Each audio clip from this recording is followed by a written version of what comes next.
La semaine dernière, donc, on a médité ensemble sur les trois sortes de personnes qu'on trouvait dans les églises. Et je voudrais que on parle aujourd'hui, qu'on médite sur les temps dans lesquels nous vivons, qui sont particuliers, parce que ce sont des temps indéniablement qui préparent la venue de l'Antichrist. Tout nous le montre, toutes les prophéties concernant l'enlèvement des vainqueurs de l'épouse du Christ sont accomplis. Il faut jamais oublier une chose. Nous, on a tendance dans nos milieux chrétiens à faire abstraction d'Israël, et c'est une erreur parce que toutes les paraboles que Jésus a données, la parabole des 10 vierges, les paraboles du semeur, la parabole du royaume, ce qu'on appelle les paraboles du royaume, ont été données au peuple juif. Et l'Église peut s'approprier des mêmes promesses parce qu'elle est hantée, elle est boutée sur l'olivier franc.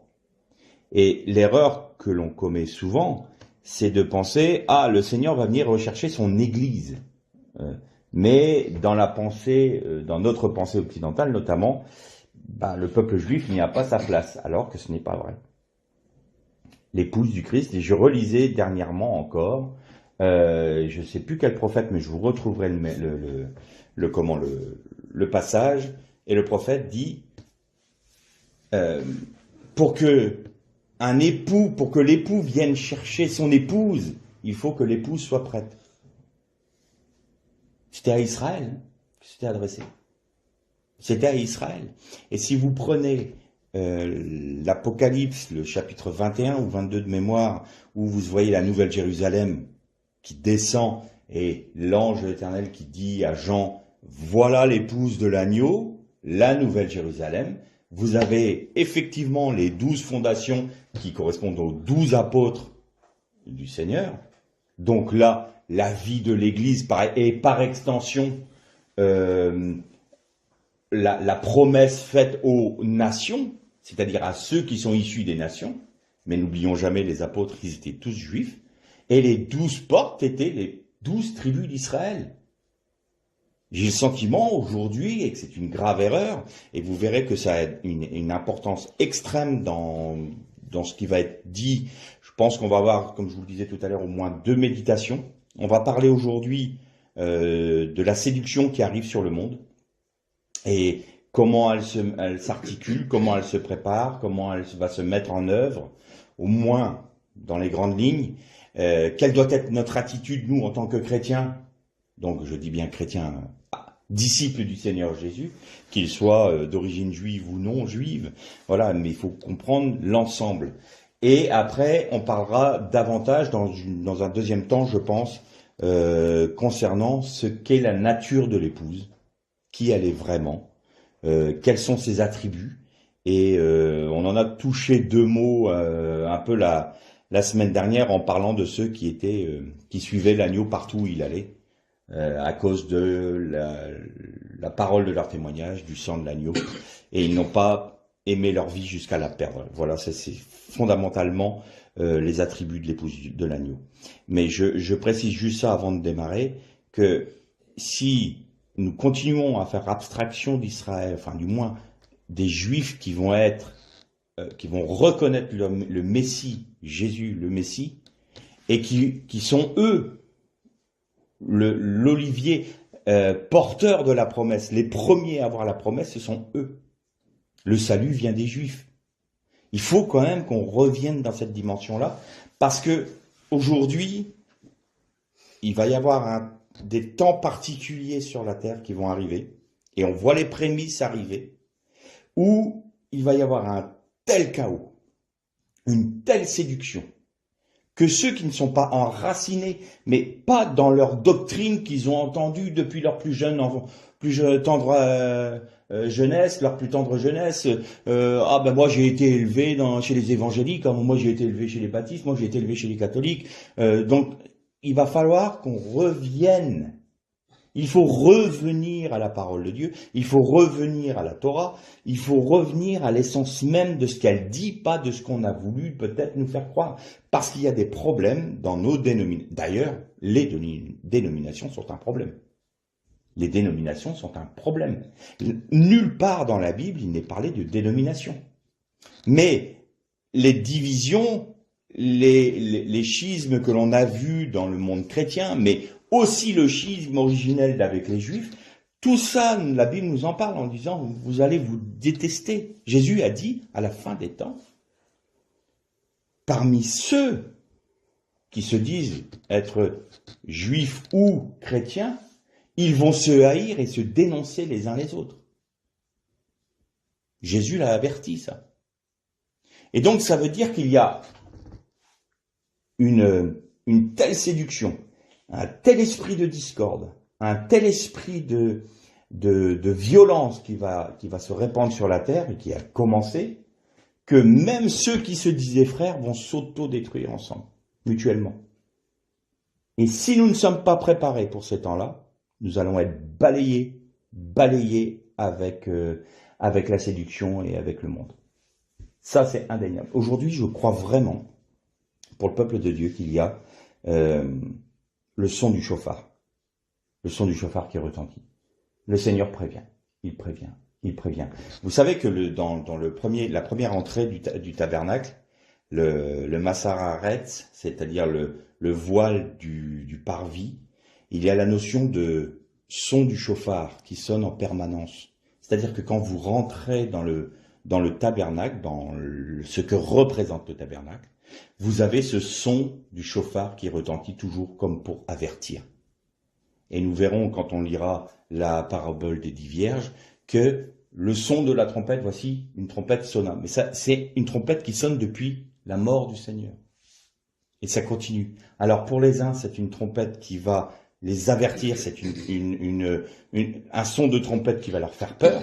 Parce que comment ça y est, l'époux arrive, mais on n'est pas prêt. Et les autres, ça va être un son de joie, de réjouissance. Enfin, l'époux arrive, nous l'attendions. Alors déjà, là, on peut avoir une idée dans quelle catégorie on se place. Je suis désolé, mais aujourd'hui, dans le monde chrétien, il n'y a plus beaucoup de monde qui attend le Seigneur Jésus. On est plus occupé à faire nos réunions, nos petites affaires religieuses. On se trouve très bien comme ça. Moi, j'ai discuté il y a quelques années avec un chrétien que je connais depuis longtemps et qui me disait « Oh, je suis quand même pas si pressé que ça, le Seigneur revienne. » Ça y est, il est chrétien. Mais non, parce que moi, ma vie est bien, qu'il me disait. Ma vie est bien ici, je me sens bien. Et j'ai envie de faire ma vie avant qu'il revienne. En d'autres termes, je suis l'épouse, mais je suis pas suffisamment amoureuse pour que mon fiancé vienne, quoi. Il a le temps de venir, hein. Nous, on a d'autres choses à faire en attendant. Je vis avec mes copines, tout va bien, quoi. Ça fait un peu ça, hein. Et puis, ce qui est frappant, c'est que, vous allez me dire que j'en veux avec les Juifs, mais tant pis, les choses sont comme ça, et elles seront comme ça, et aujourd'hui, même des rabbins, des Juifs orthodoxes qui n'ont pas reconnu le Messie, ils attendent toujours le Messie. Mais ils l'attendent plus que les chrétiens. Ils sont plus... J'écoutais un rabbin dernièrement qui disait oh, il va être là dans 15 jours. Allez, je fais le pari qu'il est là dans 15 jours. Tellement ils l'attendent, quoi. Leur Messie, ils l'attendent. Et nous, les chrétiens, oui, bon... pas le feu au lac, hein, il revient quand il veut, mais si je peux faire ma vie avant. Vous voyez ce qui dénote? Alors maintenant, je suis pas en train de rejeter tout ce qui est chrétien, c'est mauvais, c'est méchant. C'est pas ce que je suis en train de dire. Mais il faut trouver l'équilibre. Et il faut savoir que dans notre vie de disciples du Christ, on doit être tellement animé de son esprit que cette pensée de l'attente et de l'aspiration à l'attendre doit être notre respiration quelque part. Ça doit être notre respiration comme pour les Juifs qui n'ont pas encore reconnu Jésus comme étant leur Messie. Mais il est très important aujourd'hui d'avoir le peuple de Dieu averti parce que là on rentre maintenant, depuis l'année dernière, on est rentré dans une dimension particulière avec tous les événements qui se sont passés. Ça fait 1 an que tout le monde vit masqué, ça fait 1 an que tout le monde vit dans la peur, dans la terreur, dans la crainte, ça fait 1 an que tout le monde se déchire. Il y a quelque chose qui se passe. Il y a quelque chose de très particulier qui est en train de se passer aujourd'hui. Et nous rentrons, bien sûr, l'esprit de l'Antichrist se manifeste sur la terre, mais aujourd'hui nous rentrons dans une dimension particulière. C'est indéniable. Et il est impératif que les enfants du Seigneur, tout horizon confondu, je ne fais aucune barrière, interdénominationnelle. Je ne m'occupe pas des dénominations, je ne m'occupe pas de savoir si c'est des juifs messianiques ou non. C'est un appel large que le Seigneur veut donner à tous ceux qui veulent le suivre, honorer sa parole et reconnaître Jésus comme étant leur sauveur, mais surtout leur Seigneur.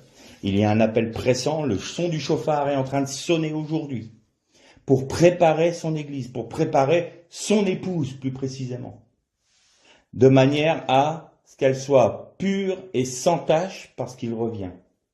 Mais il va y avoir des temps difficiles qui sont déjà en train de se mettre en place et ça va pas s'arranger avec le temps. Il faut pas se leurrer. La Bible nous en parle. Et là, le grand danger, ce n'est pas vous savez que des églises qui sont persécutées contre leur foi physiquement. On a vu ça dans l'URSS, l'ex-URSS, on voit ça en Chine. Eh bien, ces frères-là tiennent ferme. Parce qu'il y a une telle opposition franche qu'ils s'accrochent à Christ. Leur seule espérance dans la tourmente dans laquelle ils sont, c'est d'être ancrés en Christ. Et donc, ils sont fermes. Et vous avez noté que quand le mur de Berlin, il y en a certains parmi vous qui sont un peu jeunes pour ça, mais quand le mur de Berlin s'est effondré, il y a eu une libéralisation de l'ex-URSS. Eh bien, les églises qui étaient fermes, les frères qui étaient fondés sur Christ à ce moment-là, ont été balayés par les séductions qui venaient de l'Occident. Et des chrétiens qui étaient fidèles, fermes, ancrés en Christ, ont été balayés par cette séduction parce que tout devenait facile. Et la facilité, la séduction, le monde occidental a amené toutes ces dérives, parce que nous, dans nos milieux, on avait bien dérivé. On leur a apporté tout ça, et il y en a certains qui ont chuté quant à la foi. Et aujourd'hui, c'est la séduction qui vient. Et je voudrais qu'on voit ensemble, on va aborder donc ce que je crois, cette série de méditations, par une lecture dans l'évangile de Luc, au chapitre 17, et on va lire à partir du verset 20. Donc Luc, évangile de Luc, chapitre 17, verset 20. On va commencer au verset 20.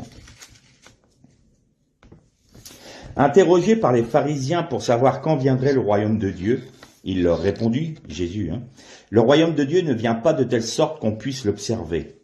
On ne dira pas, voyez, il est ici ou il est là, car voyez, le royaume de Dieu est au-dedans de vous. Et il dit aux disciples, des jours viendront où vous désirerez voir l'un des jours du Fils de l'homme, et vous ne le verrez pas. On vous dira, il est ici, il est là, n'y allez pas, et n'y courez pas. En effet, comme l'éclair resplendit et brille d'une extrémité du ciel à l'autre, ainsi sera le Fils de l'homme à son jour. Mais il faut auparavant qu'il souffre beaucoup, et qu'il soit rejeté par cette génération. Ce qui arriva au jour de Noé arrivera de même au jour des fils de l'homme. Les gens mangeaient, buvaient, se mariaient, étaient donnés en mariage, jusqu'au jour où Noé entra dans l'arche. Le déluge vint et les fit tous périr. Il en sera comme au temps de Lot. Les gens mangeaient, buvaient, achetaient, vendaient, plantaient, bâtissaient. Mais le jour où Lot sortit de Sodome, une pluie de feu et de soufre tomba du ciel et les fit tous périr. Il en sera de même où le jour du Fils de l'homme se révélera. En ce jour-là, que celui qui sera sur la terrasse et qui aura ses affaires dans la maison ne descende pas pour les prendre, que celui qui sera dans les champs ne retourne pas non plus en arrière. Souvenez-vous de la femme de Lot. Celui qui cherchera à préserver sa vie la perdra, et celui qui la perdra la retrouvera. Je vous le dis en cette nuit-là, et là c'est très important, en cette nuit-là. Nous allons le voir dans la suite de la méditation. De deux personnes qui seront dans un même lit, l'une sera prise et l'autre laissée. De deux femmes qui moudront ensemble, l'une sera prise et l'autre laissée. De deux hommes qui seront dans un champ, l'un sera pris et l'autre laissé. Les disciples lui dirent, où sera ce Seigneur? Et il répondit, où sera le corps? Là s'assembleront les aigles. Vous notez une chose, juste, et ça va être rentrer, ça va nous introduire dans la méditation. En cette nuit-là. Et là, il donne 3 exemples. Alors, le premier exemple, on peut le comprendre. De 2 qui sont dans un lit, l'un qui est pris, l'autre laissé. Mais de 2 femmes qui vont moudre la nuit. De 2 hommes qui sont dans un champ la nuit. Non. La nuit, c'est quelque chose de spécifique dans ce texte-là. C'est très spécifique. Et notez une chose. Juste avant que le Fils de Dieu revienne, le Fils de l'homme revienne, le royaume de Dieu, il est où? Il est en nous, en Jésus-Christ. C'est la vie du Christ en nous. Il est là, le royaume. Mais la promesse éternelle, nous la verrons dans la deuxième partie. Donc, d'une part, le royaume de Dieu est en vous. Il dit ça à qui? Aux pharisiens. Étonnant. Donc, c'était à ça qu'ils étaient appelés. Reconnaissez-moi comme le Messie. Regardez, le royaume de Dieu est venu jusqu'à vous. D'ailleurs, dans un autre passage, il dit aux pharisiens, mais ne serait-ce pas le royaume de Dieu qui est venu jusqu'à vous, qui est descendu jusqu'à vous, et vous ne le reconnaissez pas? Voilà ce que Dieu veut. Donc le royaume de Dieu, c'est en Jésus-Christ, Christ en nous, vivant en nous. Galates 2:20. Je ne vous redonne pas ce texte, vous savez combien je l'aime. Mais là, il y a une nuit spéciale. Et, juste avant ça, regardez, notez bien, il en sera comme du temps de Noé. Comme du temps de Noé. Qu'est-ce qui était la particularité du temps de Noé? Il y avait 2 particularités. D'abord, la terre était remplie de violence. Il n'y avait que la violence. Juste une parenthèse, vous savez comment on dit violence en hébreu? On le dit Hamas. Ça vous fait penser à quelque chose? Violence en hébreu, c'est le Hamas. Voilà, juste une petite parenthèse. Ça ouvre des perspectives. Ensuite, il y avait une dissolution complète de la sexualité. Il y avait le terme m'échappe, on dit de l'impudicité, mais jusqu'aux animaux. Jusqu'aux animaux. Les animaux, entre eux, il y avait de l'homosexualité. Chez les hommes, bien entendu, des viols, il y avait de la polygamie, il y avait tout ça, mais même chez les animaux. C'est la raison pour laquelle le texte hébreu, dans la Torah, nous montre bien que même les animaux étaient comme ça. Il y avait une telle perversion au niveau sexuel que ça en est arrivé là. Ça, c'est ce qui typifie le temps de Noé. Ce qui typifie le temps de Sodome et Gomorrhe, grosso modo, c'est la même chose. Il y avait la dissolution sexuelle, il y avait de la violence, jusqu'à tel point que c'était normal quand il y avait des voyageurs qui arrivaient, on le voit bien avec les 2 anges qui arrivent chez Lot, livre-les-nous pour que nous les connaissions. Connaître, le terme hébreu, je ne vais pas vous le dire parce que c'est très très cru. le connaître biblique, comme on dit, en hébreu, c'est très cru. Ça veut dire ce que ça veut dire. Et donc, il y avait tout ça. Il en sera comme du temps de Noé et de Sodome et Gomorrhe. On n'en est pas franchement loin. La violence s'étend partout. Et il y a la dissolution sexuelle. On peut y accéder n'importe comment maintenant, avec Internet. Vous pouvez accéder à toutes sortes de choses immondes. Et donc, pour en arriver là, il faut qu'il y ait une séduction. Et aujourd'hui, on va plus s'axer sur la séduction qui est en train de rentrer sur le monde. Et pour ce faire, donc gardez à la mémoire ce texte de Luc, de l'évangile de Luc, parce que c'est un peu la trame. Il y a du temps de Sodome et Gomorrhe, du temps de Noé, de 2 qui seront dans un lit, de 2 qui seront dans un champ, de 2 qui seront... Et en cette nuit-là, et maintenant vous allez comprendre. Maintenant, pour étayer notre méditation d'aujourd'hui, on va lire dans le livre des Juges, au chapitre 16.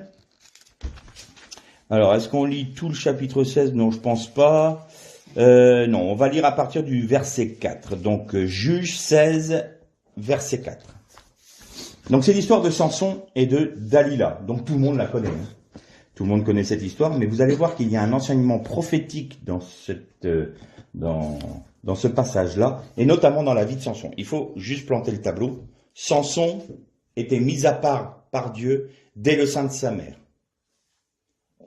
Il avait l'Esprit de Dieu, dès le sein de sa mère, il l'avait, pour être juge en Israël. Il faut savoir que Samson, toute la vie de Samson est une prophétie pour la suite du temps d'Israël. Et il y a beaucoup de prédicateurs qui ont dit que Samson était un homme qui aimait les femmes plus que tout, qu'il était dépravé, débauché. Et c'est pas possible. Il y a quelque chose qui ne colle pas.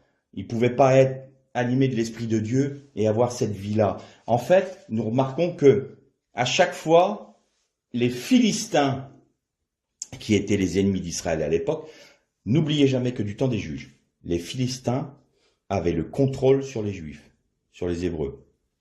C'est eux qui dirigeaient la manœuvre. Depuis la bande de Gaza d'ailleurs. Depuis la bande de Gaza. Et vous savez que les Philistins, ce sont des enfants de Misraï.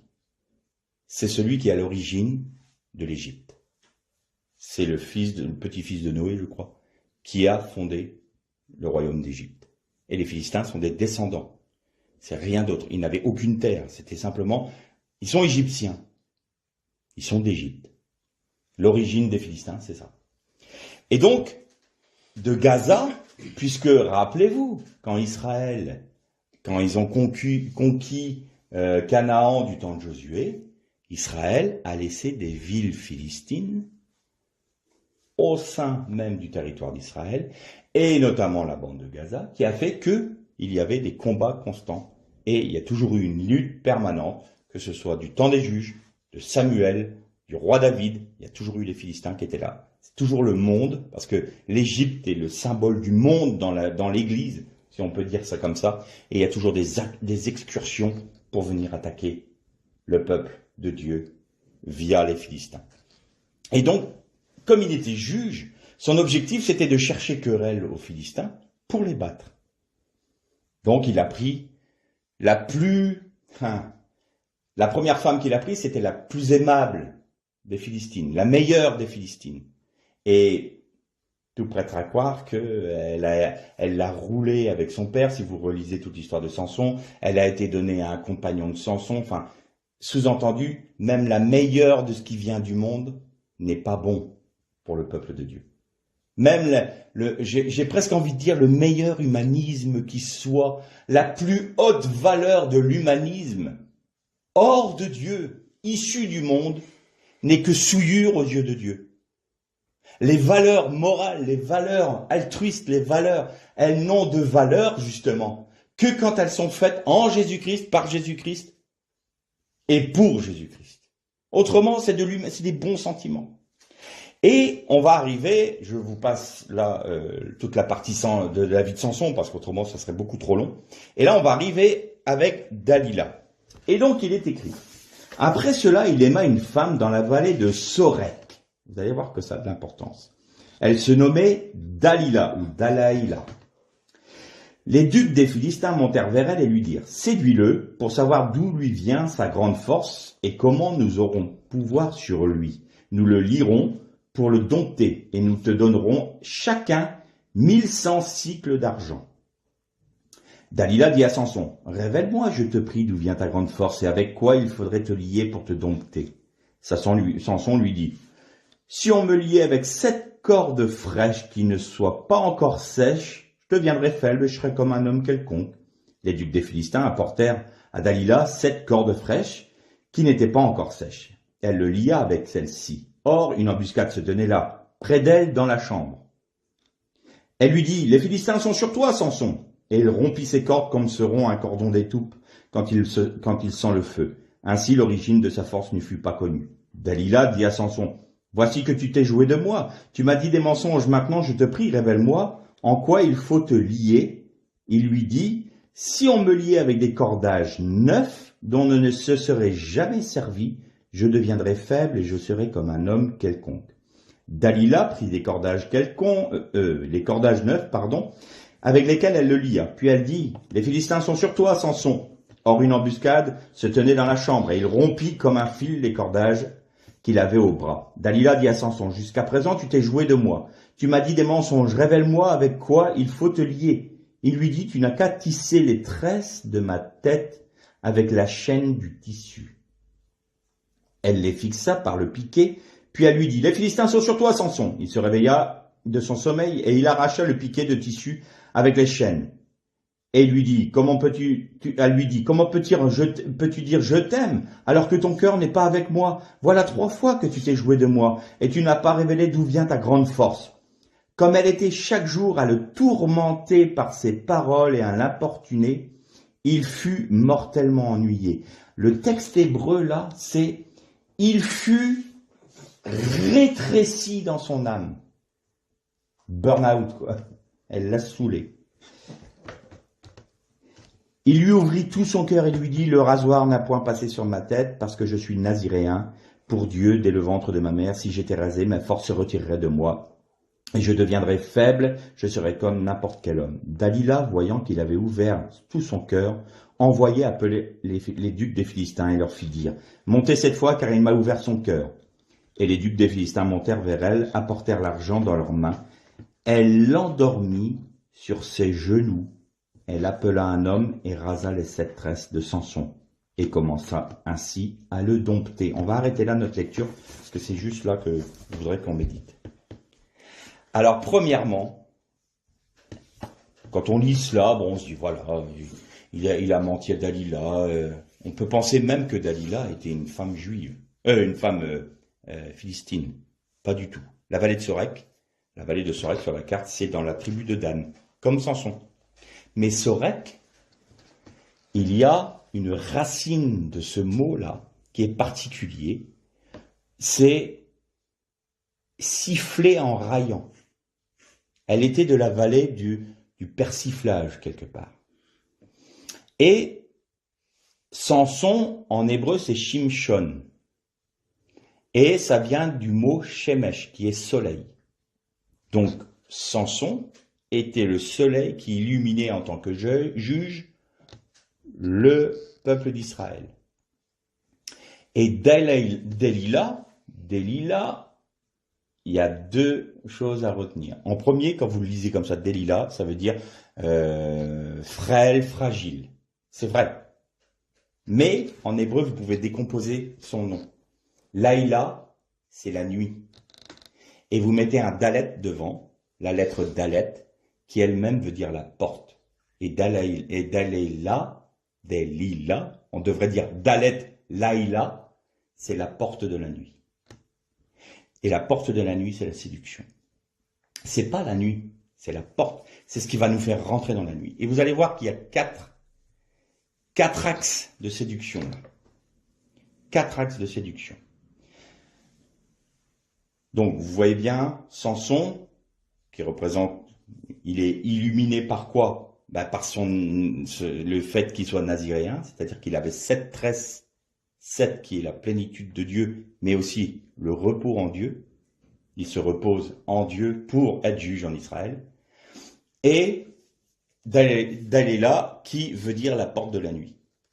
Et elle était juive. Elle était du peuple. Il y avait une séduction qui venait de l'intérieur, j'ai envie de dire. Et elle le vendait au monde. Les Philistins, n'oubliez jamais qu'ils représentent le monde. Dans la vie des chrétiens, d'un chrétien, ou dans la vie d'une assemblée, dans la vie d'une église, ou dans la vie de tous ceux qui se reconnaissent en Jésus-Christ, qui ont reconnu le Christ comme leur sauveur et Seigneur. Et donc la première chose que lui dit Samson, c'est il faut que tu me lies avec 7 cordes fraîches qui n'ont pas séché.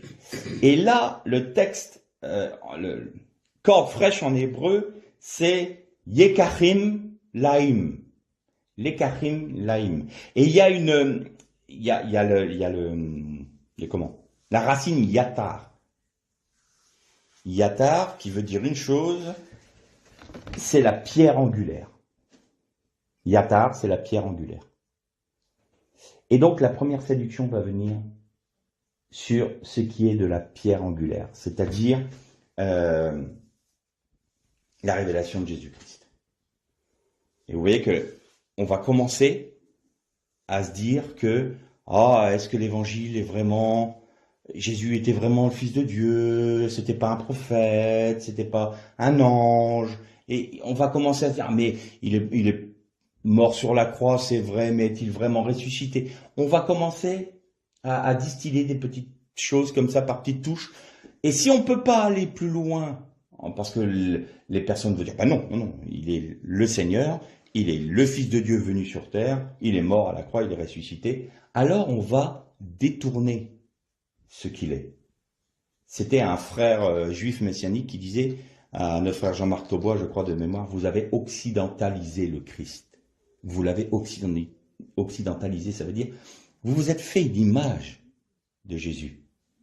Vous ne cherchez pas à le connaître tel qu'il est, vous vous êtes forgé une image, vous êtes formé une image, taillé une image de lui qui correspond, qui ne va pas heurter votre état d'esprit issu des Grecs, ce côté un peu cartésien. Ça aussi, c'est touché à la pierre angulaire.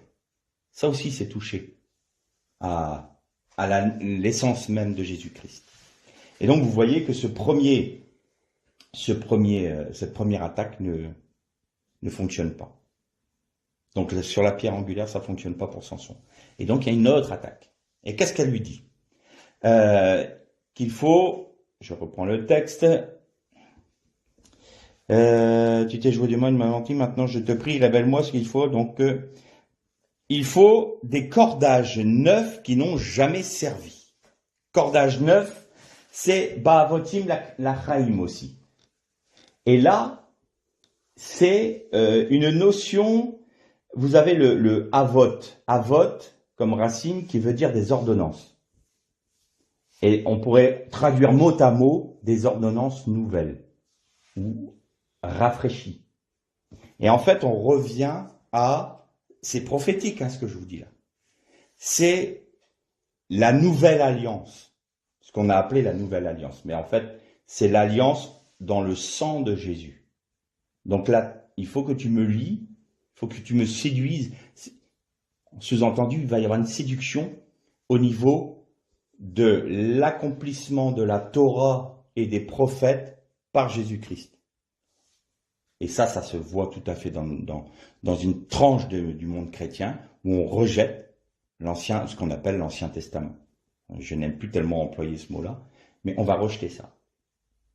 Ou alors un autre qui vont carrément rejeter les évangiles et les épîtres, disant que le vrai Dieu n'est que dans l'Ancien Testament. Vous voyez qu'il y a une séduction qui va s'étendre à ce niveau-là.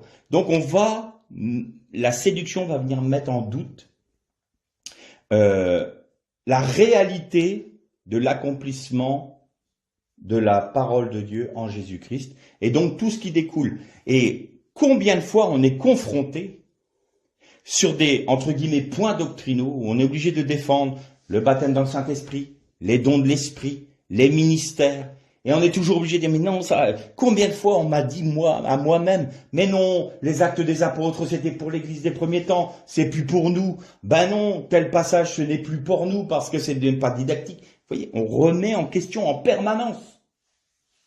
Il y a une séduction qui va faire qu'on doit ôter quelque chose ou rajouter quelque chose à la parole. Si nous faisons ça, il faut savoir que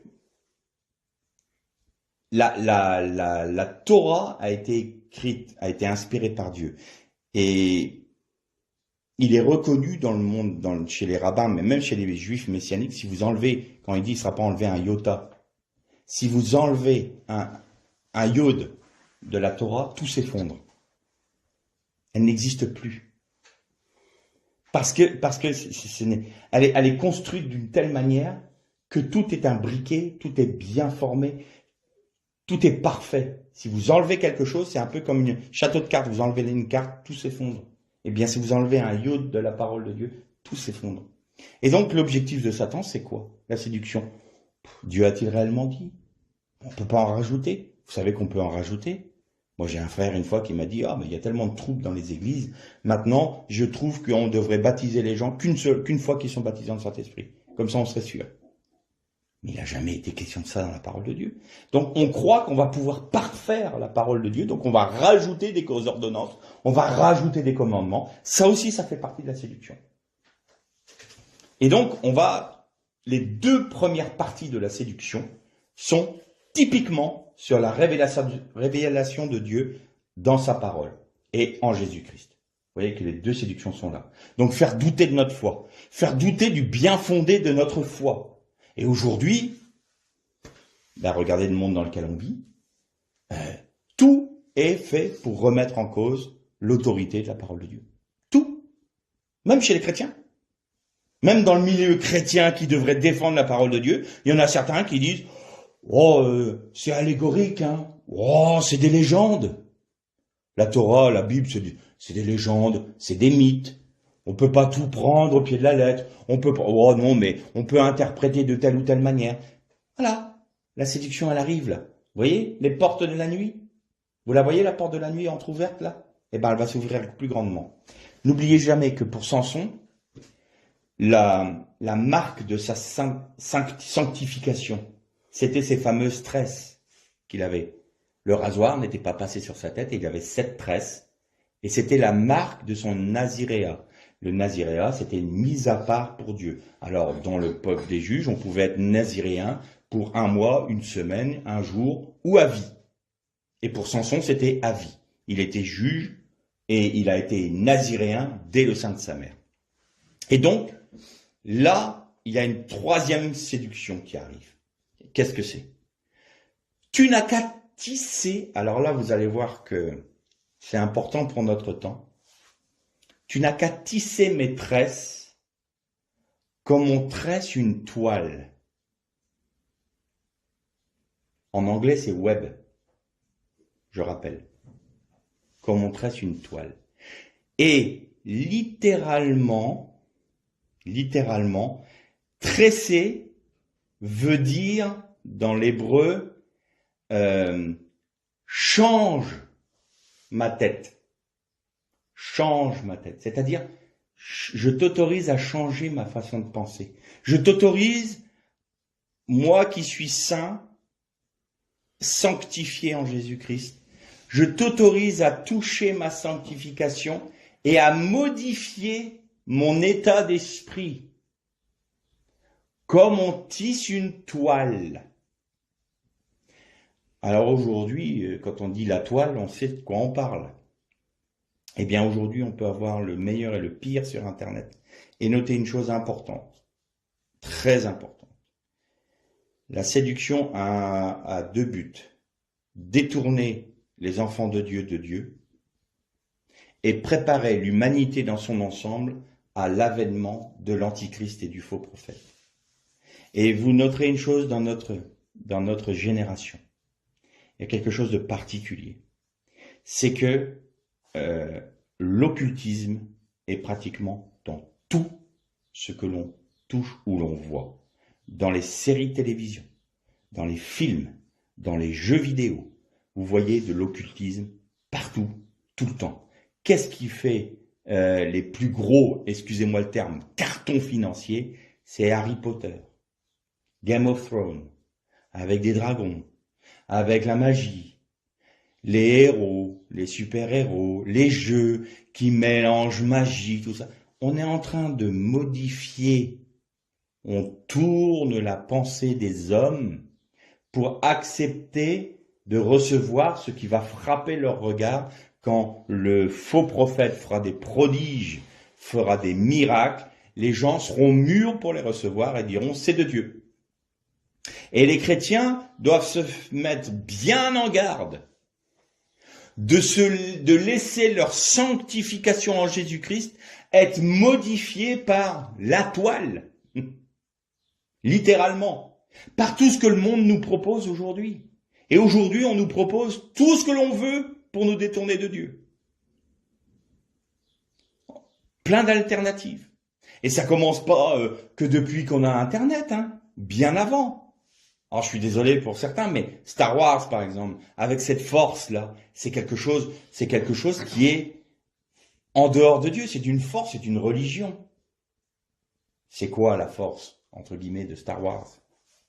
Si ce n'est quelque chose de séduisant. Et c'est les choses qui font le plus de réussite. C'est pour ça qu'il nous faut être très vigilants à ce que l'on met devant nos yeux. La parole de Dieu nous met en garde.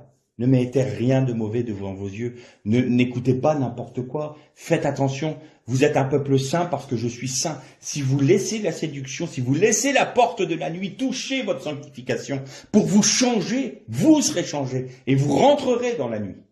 C'est immanquable. Faut pas s'imaginer que, oh, je suis assez, Samson a toujours dit ça. Je suis assez fort. Je suis assez fort. Et qu'est-ce qui va se passer?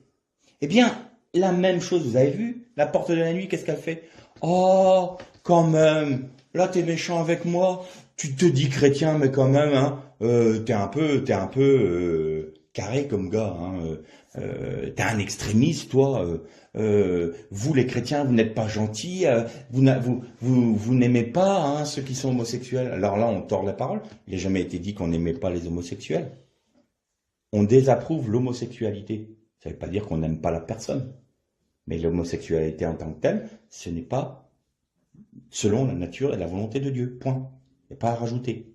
Et là, ah ben, si vous étiez des bons chrétiens, hein, comme vous le dites, vous seriez tolérants. C'est pas une question de tolérance ou d'intolérance. D'ailleurs, les mêmes personnes qui nous disent intolérants envers les homosexuels sont intolérants envers nous. Donc, quelque part, j'ai envie de dire, c'est deux personnes qui se regardent dans le miroir, quoi. Donc, ça n'a rien à voir avec ça. Mais on va vous jouer, on va toucher vos sentiments. Ah, vous voyez, ah, soyez bons chrétiens, faut être tolérants. Donc, on va devenir humaniste, rentrer dans le monde, rentrer par la porte, passez la porte, venez à nous. Et qu'est-ce qu'elle fait? C'est un matraquage. Il a été dit que Samson a été réduit. Son âme s'est réduite. C'est textuellement ce qui a été dit. Son âme s'est réduite jusqu'à la mort. C'est-à-dire que ça veut dire ce que ça veut dire. Il a tellement été sous les assauts de la séduction qu'il a tout lâché et qu'il est mort spirituellement. Sa vie spirituelle est morte. Il a laissé sa sainteté être touchée. Il a laissé sa sanctification être touchée. Et donc il en est mort. Et vous avez la dernière image qui est terrifiante. Vous avez Shimshon, le soleil, qui a perdu sa chevelure et qui dormait sur les genoux de la porte de la nuit. Voilà ce qui va arriver si nous ne sommes pas vigilants, si nous ne sommes pas ancrés en Christ. Et pour terminer cette première partie de la méditation, alors elle est un peu côté négatif celle-là. La prochaine, on va voir le côté où comment on va tenir dans ces temps si compliqués, si difficiles. Vous noterez une chose, qu'il y a un des jugements de Dieu sur l'Égypte, c'était il a fait venir les ténèbres sur tout le pays d'Égypte pendant 3 jours. Et le texte ne nous dit pas, ils ne voyaient pas les objets autour d'eux. Ils ne se voyaient pas les uns les autres. Et ça m'a frappé. Il n'est pas dit, ils ne pouvaient pas marcher parce qu'ils butaient sur les rochers, ils butaient dans les murs. Et ils ne se voyaient pas les uns les autres. Eh bien, la séduction va faire en sorte que les individus ne se voient plus les uns les autres. Vous n'avez pas quelque chose qui vous frappe quand vous allez dans les rues, dans les grandes villes? Plus personne ne se parle. Tout le monde est rivé à son écran de téléphone. Moi, il y a un moment dans mon métier, j'étais à un restaurant, quand ils étaient encore ouverts, et tous ceux qui étaient à table avec moi, tous étaient avec leur téléphone. Il n'y en a pas un qui se parlait. Tout le monde était avec son téléphone, et puis voilà. Chacun était isolé. On ne se voit plus les uns les autres. Et aujourd'hui, c'est encore pire. On nous masque. Les expressions, on les masque. Il faut qu'on nous individualise. Il faut qu'on nous sépare, qu'on nous divise pour mieux régner sur nous. Ça, c'est les séductions. Et c'était un jugement. Si nous ne sommes pas vigilants, que nous laissons la séduction par ces étapes-là toucher notre foi, ce qui est l'objet de notre foi, la parole de Dieu, accomplie en Jésus-Christ, manifestée en Jésus-Christ, si le royaume de Dieu en nous commence à perdre de son attrait pour nous, en laissant toucher notre sanctification qui va faire modifier nos pensées de manière à ce qu'on aille plutôt adhérer parce que le monde va nous proposer et rejeter ce que fait la force de l'enfant de Dieu, c'est-à-dire la vie du Christ en lui, nous serons immanquablement introduits dans la nuit parce que nous serons endormis jusqu'à la mort sur les genoux de la porte de la nuit Et nous ne nous verrons plus les uns les autres, nous serons complètement pris dans les ténèbres, c'est un jugement. Et qu'est-ce qui s'est passé pour Shimshon tout de suite après? Il lui crevèrent les yeux. Il était dans les ténèbres. C'était fini. Il était dans les ténèbres. Le résultat, la finalité de tout ça, c'est d'introduire tous les enfants de Dieu dans les ténèbres. Aujourd'hui, comme je le disais, on vit des temps extrêmement particuliers avec cette fameuse histoire de Covid. Et je disais ça et j'en terminerai par là. Vous avez remarqué comment les gens sont dans la crainte aujourd'hui? Crainte pour leur avenir, crainte pour leur liberté, crainte pour leur santé, crainte pour tout. Ils ont peur de tout. La conséquence, vous savez qu'une des premières conséquences qu'a eu la chute de l'homme quand Adam a péché, je dis bien Adam, hein, c'est les deux. Quand Adam a péché, c'est d'une part, il a perdu la lumière divine qu'il typifiait. C'est-à-dire que Adam était un être lumineux, on en a déjà parlé de ça. Hein. C'était un être lumineux. Il était lumineux à l'image de Dieu, de la lumière de Dieu.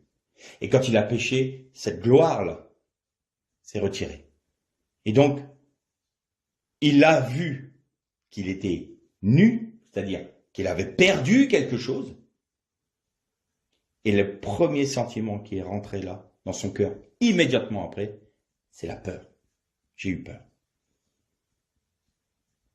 Où es-tu, Adam? Où en es-tu, Adam? Je me suis caché parce que j'avais peur. J'ai peur parce que je suis nu. J'ai peur parce que j'ai perdu ce qui fait la force de ma nature. La vie, on va extrapoler. La vie du Christ en moi ayant disparu, j'ai eu peur. Nous rentrons dans la crainte. Si nous sommes dans la nuit, nous rentrons dans la crainte. Ceux qui sont dans les ténèbres sont dans la crainte et vivent selon la crainte. Mais ceux qui vivent dans la lumière vivent dans la paix en Jésus-Christ, parce que toute chose est éclairée par la grâce de Dieu. Et si nous laissons tout ce qui est en train de s'abattre sur notre monde aujourd'hui, la séduction comme il n'y a jamais eu sur notre terre encore aujourd'hui. Et j'ose même pas imaginer ce que ça sera dans quelques années. Il y a encore, quand j'étais plus jeune, je suis pas d'un âge canonique, mais quand même, il y a encore 20 ans, 30 ans, on m'aurait dit, tu sais, tu pourrais te promener dans la rue, tu as envie d'avoir une information, tu prends un boîtier qui est dans ta poche, tu tapes sur l'écran et puis tu auras toutes les informations que tu veux, tu peux voir même des vidéos de l'autre bout du monde en direct. Waouh! Oui, mais c'est ce qu'on a aujourd'hui. Alors qu'est-ce que ça sera demain? Je sais pas, je n'ose pas imaginer. Mais la séduction veut rentrer dans vos maisons, dans nos maisons. Les fameuses enceintes connectées qui nous écoutent tout comme elles nous répondent. Hein. Et tout ça, voilà, on vient. La séduction, il faut qu'elle rentre dans vos foyers, il faut qu'elle rentre dans votre intimité, il faut qu'elle touche votre sanctification, il faut qu'elle fasse changer votre sanctification pour pouvoir vous entraîner dans les ténèbres et vous entraîner dans sa chute.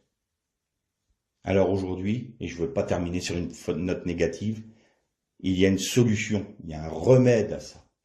C'est ancrer sur la parole de Dieu, méditer la parole de Dieu, avoir une vie d'intimité avec le Seigneur. Et là, il n'y a aucun danger, aucun espèce de danger pour celui qui se confie en Jésus-Christ. Pourquoi? Parce que celui qui est en Jésus-Christ ne vit pas dans la crainte. Il est éclairé, conduit, conseillé par Christ, par l'Esprit de Dieu en lui. Et il n'y a pas de peur.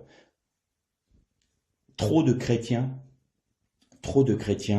vont chercher à reconnaître les temps dans lesquels nous vivons. Je pense d'ailleurs qu'ils le font pour se rassurer quand même. Ils le font pour se rassurer. C'est-à-dire que, est-ce que l'Antichrist est là? Est-ce que telle chose est là?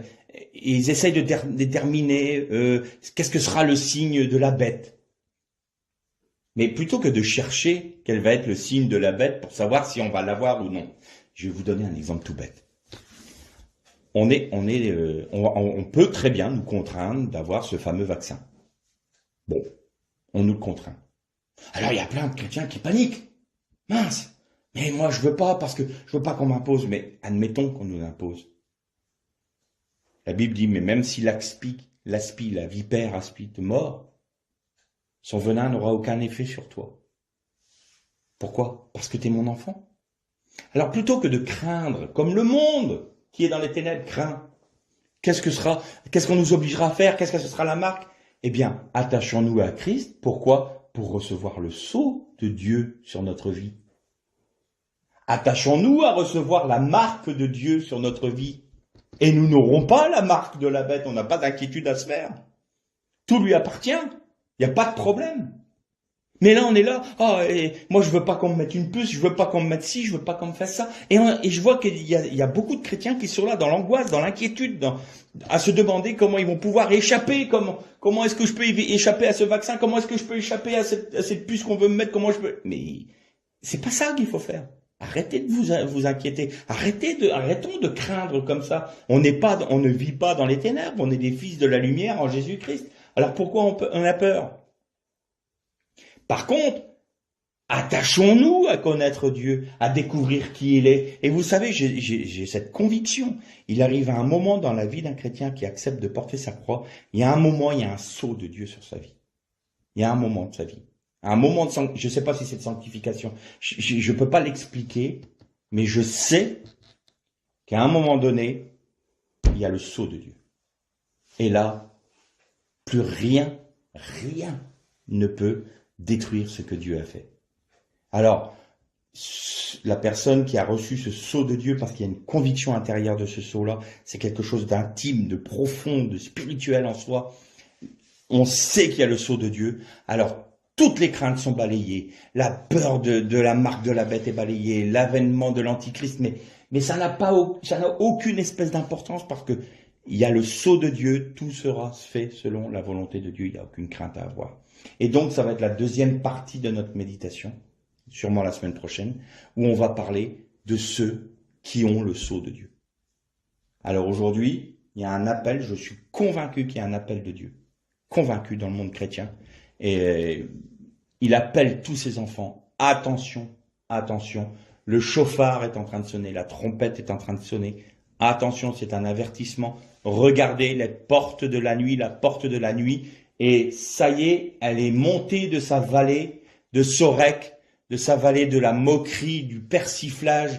Elle est là. Elle a pris position dans ce monde. C'est établi. Et attention, maintenant, la manœuvre pour laquelle elle est appelée est en train de se mettre en place. Et les chrétiens doivent ouvrir les yeux, ils doivent se tourner vers Dieu, ils doivent s'appuyer sur le Seigneur, ils doivent chercher le conseil en lui, ils doivent être remplis de son esprit, ils doivent être attentifs à avoir une vie d'intimité avec le Seigneur, parce qu'autrement, ils ont un risque, je ne dis pas qu'ils iront directement, le Seigneur fait grâce, mais il y a un énorme risque à ce qu'ils soient introduits dans les ténèbres en passant par la porte de la nuit. Et on revient au premier texte, vous avez vu, cette nuit-là, de deux qui sont dans un lit, un sera laissé, l'autre sera enlevé. De deux qui sont en train de moudre, l'une sera laissée, l'autre sera enlevée. Et de deux hommes qui sont dans un champ, l'un sera laissé. Dans cette nuit-là, les ténèbres sont en train d'envahir notre monde. On le dit depuis des années, mais là, il y a quand même des choses que aucune génération n'a connues avant nous. Et notamment une chose extrêmement importante qui s'est passée l'année dernière. Quand Dieu a demandé à Moïse d'établir les fêtes juives, il avait dit c'est une ordonnance perpétuelle. Et les fêtes juives ont toujours eu lieu, même avec la diaspora, même avec la destruction du temple. Il n'y a que l'année dernière où des fêtes juives ont été annulées à cause du Covid. La perpétuité de ces fêtes s'est arrêtée l'année dernière. Ça n'est jamais arrivé dans l'histoire. Jamais. Il y a des signes, il y a des choses. C'est spirituel tout ça. C'est éminemment spirituel tout ça. Alors il faut qu'on ouvre les yeux. Il faut que si on ne voit pas, si on discerne mal, on dit Seigneur, donne-moi, oins-moi les yeux avec ton collier afin que je vois de manière spirituelle les choses. Et je veux m'attacher à te connaître, à être intime avec toi parce que je sais que si tu n'es pas en train de me tenir, je vais être balayé par la séduction qui va parcourir ce monde. attention. C'est vraiment un avertissement. C'est prégnant, c'est prégnant en moi ça. Il y a un avertissement profond. Attention, attention, dit le Seigneur. Attention, les temps sont mauvais. Les temps qui viennent sont mauvais. Attachez-vous au Seigneur. Si vous êtes dans une fausse doctrine, sortez du milieu d'elle, mon peuple. Attachez-vous à Jésus. Attachez-vous à ses commandements. Méditez sa parole. Apprenez à le connaître à travers sa parole. Priez. Marchez selon son cœur, cherchez sa pensée, et il vous instruira, il l'a promis. Mais attention à ce que l'on met devant nos yeux, dans nos oreilles. Attention, attention, attention. Et ne laissons pas toutes sortes de doctrines. Vous avez remarqué dans le texte, Christ est là, Christ est par là. N'y allez pas, n'y allez pas. Ne courez pas par moi et par vous pour les nouvelles doctrines, les nouvelles. C'est très, très, très bien ficelé. De toute façon, la séduction, faut pas rêver. Hein. Il y a une expression française, on n'attrape pas des mouches avec du vinaigre, ils vont pas nous attraper avec du vinaigre. Donc ça va être alléchant, ça va être c'est nouveau, ça paraît chouette, ça paraît bien, mais attention, que dit la Bible? Que dit la parole? Toujours la pensée de Dieu. Que le Seigneur vous bénisse.